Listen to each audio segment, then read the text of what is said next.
Hello, this is cjhoyle, and welcome to day 12 of my solo canoeing adventure of the Trent-Severn Waterway.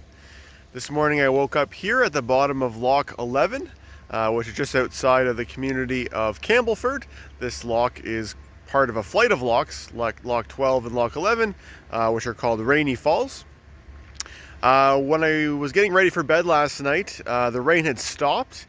It had rained in the afternoon yesterday, and then it kind of started raining a little bit around bedtime, but it had stopped by the time that I actually went to bed.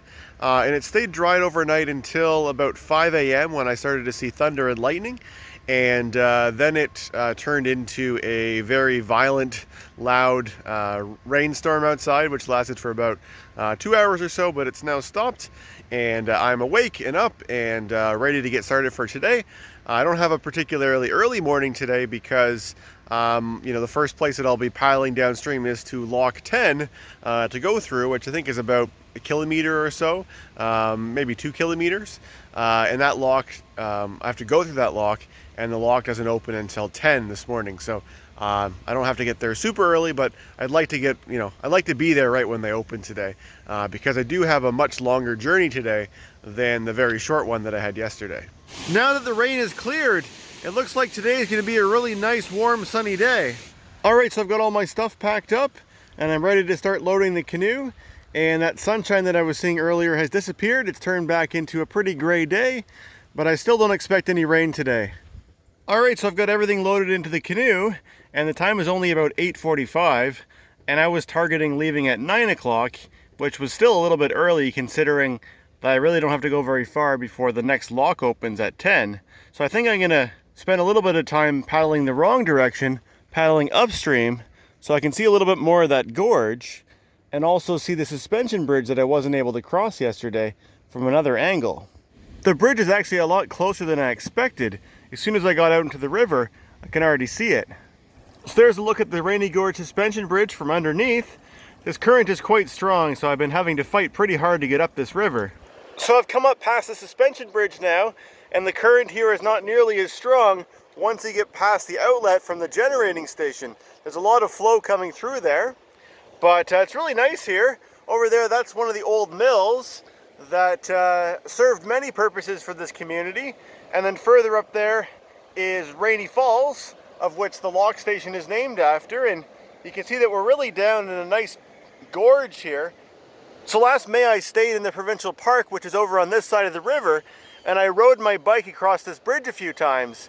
And when I did that, I really never would have expected that a little over a year later, I would be sitting in a canoe down in this gorge. So here we are at Ranney Falls. In a way, it kind of looks like a man-made weir because it's just this long, straight, sort of flat point where the water flows over it. But as you can see there, it's just sedimentary rock that just happens to have all sort of sheared at the same point, resulting in a big step like that. This was definitely worth the extra trip upstream. All right, so now I'm ready to begin my trip heading down the river, letting the current take me there. So my plan for today is to paddle from here in Ranney Falls down the Trent River to the Glen Ross loch station. After a short paddle, I'll be passing through 3 lochs in rapid succession, followed by a long stretch of natural river with no lochs. I'm expecting this stretch to be a lot less developed than where I paddled through yesterday. Eventually I'll reach the small community of Glen Ross, which is home to Loch 7, where I'm planning on camping tonight. Alright, so just passing where I camped last night, and in the distance I can already see the next dam. I'm not sure whether the loch station is right there, but I know it's not very far. So this shoreline over on my left is part of Ferris Provincial Park, and I remember last May when I was staying there, it was a particularly hot day, and I kind of felt like going for a swim in the river, but it was ill-advised by the provincial park staff because they said that the flow in the river was very strong. I can attest to it being pretty strong right now, and I'm pretty sure it was a lot stronger back then in May when the waters were still high from the spring melt. So there's the next dam there, but the canal wraps around to the left over there. So over there on the right, I'm going past the Hagues Reach generating station, and there's quite a strong current pulling in that direction. So I've got to fight it and come around this corner and head towards the loch station. Hagues Reach has a nameplate capacity of 4 megawatts. Alright, so here I've arrived at the Hagues Reach loch station, loch number 10, and things look very quiet here because the time is 9:40, and they don't start opening until 10 o'clock, so I think I'll probably dock the canoe and I'll walk around a little bit. It's nice that some of these lock stations on the Trent River have these little wooden docks, which you can see there's a symbol there for portaging.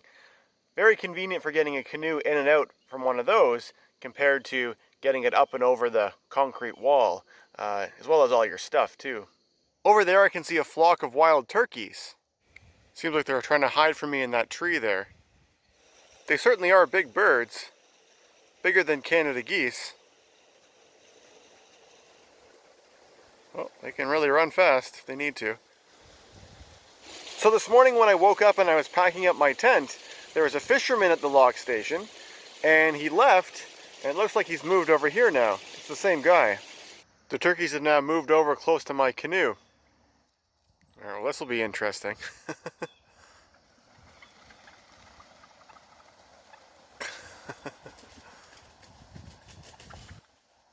Oh wow. A lot of the turkeys went up into that tree. While I'm waiting for the lock to open, I'm just reading this comic here, learning about the simplified history of the lower Trent Valley. So while I wait for the lock to open, I'll enjoy my always delicious overnight oats breakfast with some orange juice. The turkeys are making turkey noises now. So it's now about 10 minutes after 10 and the lockmaster still isn't here, which I'm kind of surprised about because the lockmaster that I spoke to last night at locks 11 and 12 told me that he would meet me here at 10 o'clock because I think he manages both lock stations in this off season when there's not a whole lot. Actually, that's a Parks Canada truck right there, so that's probably him. Alright, so they're making up for lost time and they've got the gates open already for me. Alright, here we go. Alright, so we're all the way down and they're opening up the gates for me. Alright, so saying goodbye to lock 10 and heading for lock 9, which is called Meyers. Over there behind me, that's where the flow of water that went through the generating station has rejoined the channel, but the original stream of water that went through that big dam over far to my right when I was coming through, that still has not yet rejoined this body of water.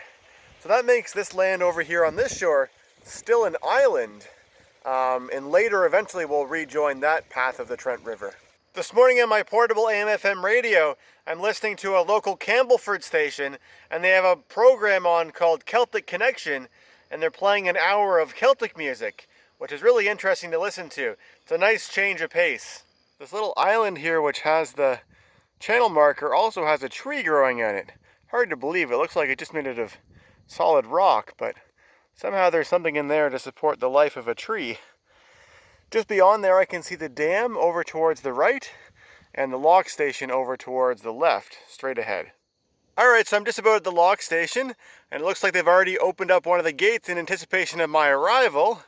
And over here to the left is a closer look at the Myersburg generating station, which has a nameplate capacity of 5 megawatts. So here I pulled into lock number 9, Meyers. The lock station building that I see here looks a lot different than the others that I've been seeing along the way. It's actually got 2 stories, and it's got a big porch around the front. I think it might be an old farmhouse that was brought here. Alright, so I'm all the way down, and now she's opening up the gate for me to get through.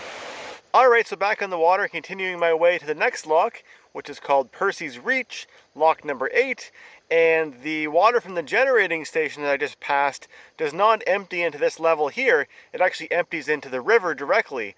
So this next section here should be pretty narrow and quiet.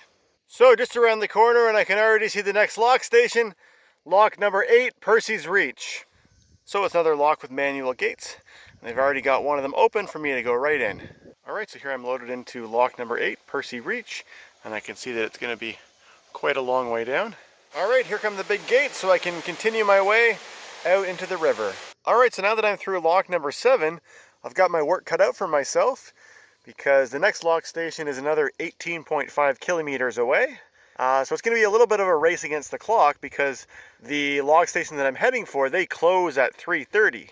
So I can't dawdle too much to be able to get there before they close. So I paddled almost 2 kilometers since the last lock station, and it's apparent that I am fighting the wind. It's not a particularly strong wind, but it is against me. But I think up ahead, the river will be narrowing and the wind should have less of an effect, and I'm really looking forward to that narrow part of the river. So I've now reached an island called Hickory Island, and the boating channel swings around to the right, and that also looks like the more sheltered side of the island. So that's the side that I'm going to take with the canoe. Alright, so I've almost paddled to the end of Hickory Island now, and the shipping markers are indicating that I should be turning left here, but I think there's a sheltered area if I stick to the right of that next island. So I've got a bit of a marsh to paddle through, with many white swans out enjoying this windy day. Listen to the sounds that the swans are making.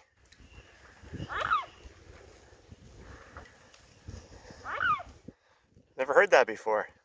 So the land that's straight ahead of me is an island called Wilson Island, and that's because the river splits here, and there's a very narrow branch of it that goes over that side, and there's a wider section over this side. The one over this side is the one that's the actual official waterway, so I'm going to follow that one. So I'm continuing to fight the wind here as the river gets narrower, but I'm still on track to reach my destination in time. I estimate that I have about another 10 kilometers left to paddle and about 2 hours and 15 minutes to get there, so I should be able to make it. That there is the first boat that I've seen all day, and if things today are anything like yesterday, it'll probably be the only boat that I'll see today. There's a big trailer park over there. That land over there is still that Wilson Island. It's a very big island. We haven't yet rejoined with that stream that was coming over on the other side of it. So the time is now about 2 o'clock, which means I have an hour and a half to get to my destination, but I've already paddled 21 kilometers, which means I only should have another 6 or so to go. To help ensure I'll get there on time, I haven't stopped for lunch yet, but I have had a granola bar, and my plan is that I'll have lunch as soon as I arrive. So up ahead it kind of looks like the river disappears, but there is a pathway around to the left, and you can tell that mostly because of the hills. There are quite some big hills. And of course I won't be able to go straight here, so I'll have to be curving around to the left to eventually get to where I need to go. Now that's an interesting looking plane. I bet that has something to do with the Trenton Air Force Base. Another one following behind it. 4-prop propeller plane. Some kind of military plane, I'm sure. Alright, so I've reached the point in the river where that branch that was passing over to the left has rejoined the river, and that means over there that's Wilson Island, and it's now ended, so I've paddled the full length of Wilson Island. It's sort of interesting to look over there at the path that the river took on the other side and sort of think, I wonder what would have happened if I had gone that way. I suspect it would have been kind of marshy, and I also suspect that there were some bridges that I may have needed to portage, similar to what I had to do when I took that little pathway beyond Nepean Island back 2 days ago before now. But anyway, I estimate I have another 2 kilometers or so to go, and it's not even 3 o'clock yet, so I'm pretty confident I'm going to be able to make it there in time. So I just came around the corner, and I'm pretty sure what I can see there is the community of Glen Ross, which is where the loch is located, so I'm even closer than I estimated. So there's the dam over to the right, and the canal follows this pathway over here. So I'm paddling through the canal now, and I think I can see the lock station up ahead. So over there on my right there's an old railway swing bridge, which I'm pretty sure is no longer operational, and just beyond there there's another swing bridge which is for the road. So there's a closer look at the swing bridge across the road, and I was just realizing that this is the first bridge that I'll go underneath of since I went underneath of the suspension bridge at the beginning of today. So that's approximately a 26 or 27 kilometer stretch with no bridges across the Trent River, which really just goes to show you what a major barrier the river actually is in this part of the province. Alright, so I spoke to the lockmaster, and he's opened up one of the gates for me to make my way inside. Alright, so here I am inside Lock 7. It looks like a smaller lock than some of the others I've been going through. So the lock has started to go down, and I was just speaking with one of the lock staff members, and she was telling me that it's been a very quiet day today, and I'm actually the only person that has gone through the lock today. And they're just about to close, so I'm going to be their only customer for the day. Unfortunately, as I was getting out of the canoe, I dropped my radio into the water, but I've taken the batteries out and the back off, and I've shaken it out, and I'm hoping that it'll dry out, and I'll be able to keep using it. Aside from that, I've been extremely happy with this radio. Alright, so here come the gates. I can continue over and find a camping spot over on the lower side. Alright, so I've got all my stuff out of the canoe, and I've got the canoe placed here on the dock. The lockmaster told me that I should be able to leave it here overnight, and I can lock it up to the ladder here, so that should work pretty well. So this is the point in the day when I would normally pitch my tent, but since I haven't had my lunch yet, I'm going to do that first. So on the menu today is some bread, which I'll put this lemon pepper tuna on. and then I'll also have a fruit cup. Look at all the buzzards up there circling. So I was just noticing that unfortunately my tent has two areas where the seam is starting to come undone. That's really disappointing considering this tent is practically brand new. This is the first extended trip I've taken this tent on. Nevertheless, hopefully it'll be no match for my little sewing kit here. Well, I can't exactly say it looks as good as new, but hopefully at least it won't get any worse. Alright, so I've got my campsite set up now and I've taken a little bit of time to relax after my rush to get here. Now I'm going to walk around a little bit and explore the very small community of Glen Ross. So as I was reading on this information panel board, this area was originally known as Chisholm's Rapids, and it was actually the place where one of the very first locks on the canal was built. I'm sure it was long before they had envisioned, in a continuous canal that would connect all the way from Georgian Bay to Lake Ontario. But the original lock that was built here was built in 1844. The original one was limestone. They rebuilt it in concrete in 1909 and 1910. There are no restaurants here in Glen Ross, but there is a small convenience store, and I think I might stop here and see if I can find something for dinner. Well, not surprisingly, they didn't have any prepared food, but I got a bag of chips, which is from this company called Covered Bridge, and they're red and white chips. Very Canadian, and I also got some iced tea as well. So I've just walked over to the other side of Glen Ross, and there's another bridge which goes over the Trent River here. And over on this side, there's an old railway bridge which connects up with that railway swing bridge that I saw earlier. And here's that bridge up close. Looking up the river, there's the dam that was to my right when I was coming into the lock station. It doesn't look like this one has any hydroelectric generating capacity. Well, it seems I just stumbled upon the mother lode of wild grapes. This tree is full of them. So I've just walked up to the tip of this peninsula beyond where the log station is, and here's a preview of what I'll be paddling through at the beginning of tomorrow morning. I've really been noticing how steep the hills are around here. So because I had kind of a late lunch, those chips ended up being enough for me, but I'm going to finish it off with some ice cream back at the convenience store. So I decided to get a scoop of black cherry and bubblegum on the bottom. Alright, so that'll pretty well do it in terms of day 12 of my trip. Despite all the gray clouds, it ended up being another enjoyable day of paddling. I enjoyed the challenge of having to try and get here by 3:30. It just sort of made things more interesting, and while I'm paddling I was always looking at the time, looking at my speed, looking at the distance remaining, and just sort of doing the math in my head. It just sort of gave my paddle today some more purpose compared to yesterday, where I had I left quite late and I had such a short distance to cover. It was just nice to have something that I was shooting for to get here by. For tomorrow, I don't have to sleep in quite as late tomorrow because I will have to wait until the lock station's open, but the first lock that I'll be going through is about 10 kilometers down, so I only have to get there at 10 o'clock, so I can leave here much earlier than that to be able to make my way towards Trenton, tomorrow I will basically get to almost I'll get to the very last lock station, lock number 1, on this waterway, not all the way to the mouth of the harbor, but pretty much going to finish the Trent-Severn Waterway tomorrow with a plan of doing something in addition the next day, where I'll be paddling out into the Bay of Quinte, and then I'll go through another canal which is called the Murray Canal, which I've always been interested to learn more about. But anyways, I hope you enjoyed joining me for day number 12. If you watched all the way to the end of this video, I'd love to hear your thoughts in the comment section below, and thanks for watching.